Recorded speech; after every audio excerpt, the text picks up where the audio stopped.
Hello everyone, welcome to my channel study with Haroon. तो बच्चों, आपने देखा होगा कि हम मनुष्य अलग अलग प्रकार के फेस्टिवल्स मनाते हैं, सन मनाते हैं, खुशियाँ मनाते हैं, है ना। लेकिन क्या आपने कभी सुना कि जो एनिमल्स होते हैं उनका भी कोई फेस्टिवल होता है? जी हाँ, होता है। तो जो बैल होते हैं, बुलक्स होते हैं, जो फार्मर शेतकरी खेत में काम करने के लिए उनका उपयोग करता है, उनका एक सन होता है, फेस्टिवल होता है, जिसे कहते हैं बैलपोळा। तर मुलांना आज आपण बैलपोळा ही कविता पाहणार आहोत। बैलपोळा, तो बैलपोळा का मतलब क्या है कि it is a festival of bullocks. अब देखो, ये कविता का एक स्टांजा पढ़कर मैं आपको एक्सप्लेन करूँगा, आप ध्यान दो।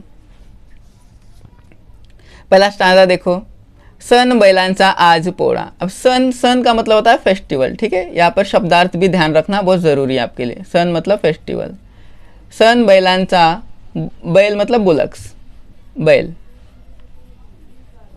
सन बैलांचा आज पोळा, तो पोळा बैलांचा जो सन असतो त्याला काय म्हणतात? पोळा। बैल का जो फेस्टिवल होता है, त्यौहार होता है, उसे पोळा कहते हैं। ये क्वेश्चन आपको जनरल नॉलेज के लिए भी काम आएगा। आगे देखो, यहाँ पर कवि ने ये बताया कि बैलपोळा के दिन शेतकरी बैल को कैसे सजाता संवारता है, किस प्रकार से तैयार करता है, उससे काम नहीं लेता, ये सब बातें बताई गई है। वो मैं आपको डिटेल में एक्सप्लेन करूँगा।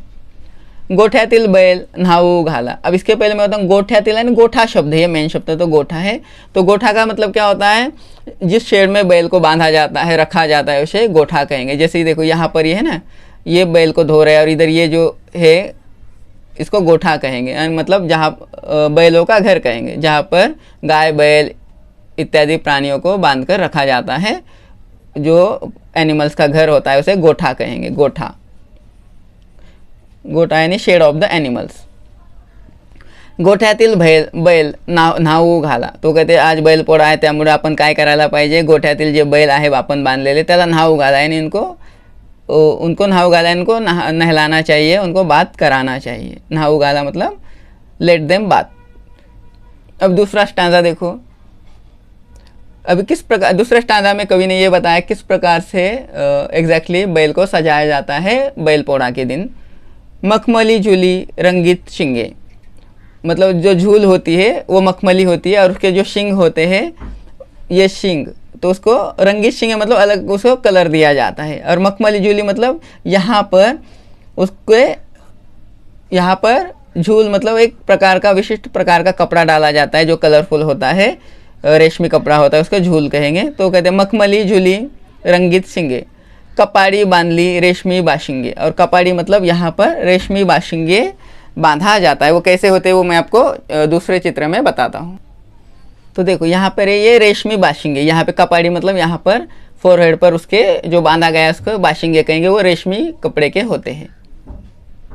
आगे देखो, ढवड़िया पौड़िया सजले धजले। अब यहाँ पर एक ध्यान दो कि ढवड़िया पौड़िया किसका नाम है? इस चित्र में जो दो बैल दिखाए गए ना, उनका नाम है। आपको प्रश्न आ सकता है कि कवितेतील बैलांची नावे काय आहेत? तो आपको आंसर लिखना पड़ेगा, कवितेतील बैलांची नावे ढवड़िया पौड़िया आहेत। ढवड़िया पौड़िया सजले धजले, यानी दोनों भी बैल सजले धजले मतलब उन्होंने अपने आप को सजाया, किसान ने उन्हें सजाया संवारा है, बैलपोळा इस त्यौहार के लिए तैयार किया है। गाँव भर बघा मिरवू लागले, और सजने के बाद ढवड़िया पौड़िया बैल गाँव भर बघा मिरवू, यानी पूरे गांव में वो उनकी मिरवणूक निकाली गई, रैली निकाली गई, जैसे कि ढोल ताशे के साथ उनकी मिरवणूक निकाली गई, रैली निकाली गई, तो उसे कहा गया गाँव भर बघा मिरवू लागले। अब आगे देखो, उनका बैलों के लिए ये पोळा, बैलपोळा का दिन कितना स्पेशल होता है, वो कवि ने लास्ट के स्टांजा में बताया है। आजच्या दिनी नाही कामधाम, मतलब बैलपोळा के दिन किसान शेतकरी बैलांकडून कामे घेत नाही, वो बैल से काम करवा के नहीं लेता है। आजच्या दिनी नाही कामधाम, पुरणपोळी खाऊन नुसता आराम, मतलब इस दिन क्या होता है, शेतकरी या फार्मर काय करतो, शेतकरी काय करतो, आपल्या बैलांना पुरणपोळी खाऊ घालतो। ये पुरणपोळी क्या है कि महाराष्ट्र की एक स्पेशल डिश है पुरणपोळी, पुरणपोली कहते हैं। आपने खाया होगे, ऑफकोर्स आपने खाया होगा।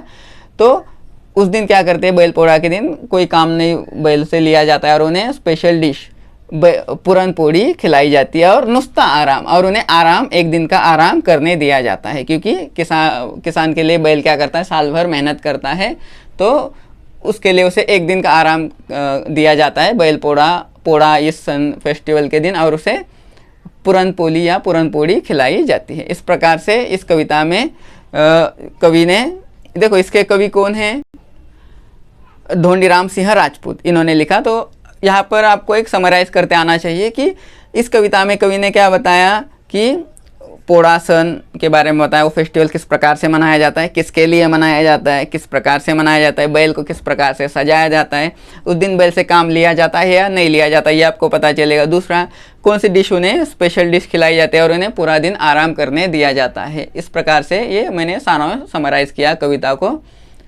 ठीक है। अब दूसरी बात, मैंने कहा कि यहाँ इसके कवि हैं ढोंडीराम सिंह राजपूत, कवि। तो कवि का मतलब होता है पोएट। लेकिन यही कविता अगर कोई महिला लिखेगी, लेडी लिखेगी, तो क्या कहेंगे उसे, हम कवि नहीं कहेंगे, कवयित्री। ये बहुत मैं इंपॉर्टेंट बात बता रहा हूँ, ध्यान दो, उसे कहेंगे कवयित्री, मतलब पोएटेस, ठीक है। ये बहुत काम आएगा आपको 10वीं में जाने तक, तो ये बात स्पेशली आप ध्यान में रखो। तो कोई पुरुष लिखता है कविता तो उसे पोएट कहेंगे, मराठी में कवि कहेंगे।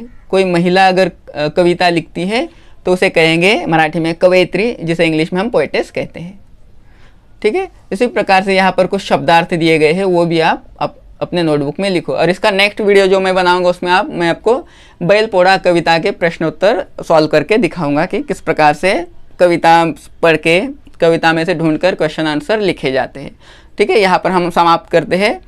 Thank you, like share and subscribe.